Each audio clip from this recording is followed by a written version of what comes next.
It was an even start to the match, but the Bulldogs took control after quarter time. A 4-goal lead at the main break was never challenged as the Demons' inconsistent form reappeared. The Bulldogs piling on 11 goals to 4 in the second half to finish with a 64-point victory and keep their season alive. The final score 19-13-127 to 8-15-63.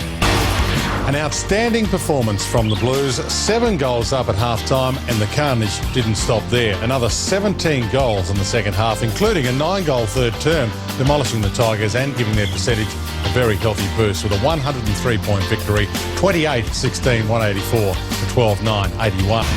It was a slow start from the home side, the Suns taking advantage with a 5-point lead at quarter time and a 3-point lead at half time, but the Dockers regrouped after the main break, kicking 10 goals to 2 in the second half. Fremantle finishing with a comfortable 50-point win, 17-10, 112 to 9-8.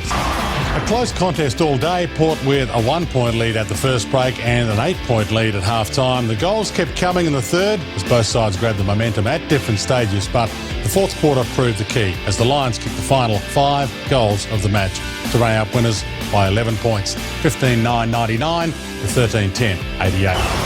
The Pies with a solid opening term as the Hawks blew some early opportunities. Their first goal not arriving till early in the second quarter. With a 6-goal lead at half-time, the Pies just continued on as Hawthorn just tried to stem the flow. 7 goals apiece in the second half kept the game even, but the damage was done. The final score 15-16, 106 to 9-11, 65 in front of just under 84,000. The Saints started well, kicking the first 2 goals of the game and led by 21 points 14 minutes in before North opened their account and got themselves into the match. A 20-point deficit at half-time led Brad Scott to change things up for his Roos, and they stayed within reach, but the Saints were determined, holding on and posting a 9-point victory, 12-7, 79 to 10-10, 70.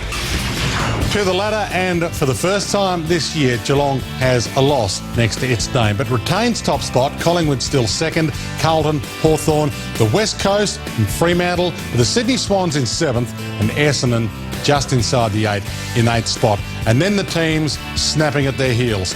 Melbourne, North Melbourne, the Western Bulldogs and St Kilda, all genuine finals chances. Richmond and maybe Adelaide still in the hunt mathematically. The Brisbane Lions, Port Adelaide and the Gold Coast. To the Coleman medal, and the scuffle for ladder leader continues between Jack Riewoldt and Lance Franklin. Riewoldt on top this week with 45 after his 4 goals. Franklin 2 behind on 43, and Kennedy, Cloke and Walker nipping at the heels in the top 5. To this week's matches, starts on Friday night. The West Coast and Geelong should be a ripper from Patterson Stadium. On Saturday, Hawthorn at Aurora Stadium in Launceston against the Brisbane Lions on Fox Sports, and the Gold Coast and the Sydney Swans from Metricon on Fox Sports, as well as Essendon and the Tigers from the MCG. And then a massive double on Fox Sports on Sunday. How about this? Collingwood and North Melbourne to kick it off. Port Adelaide also play St Kilda.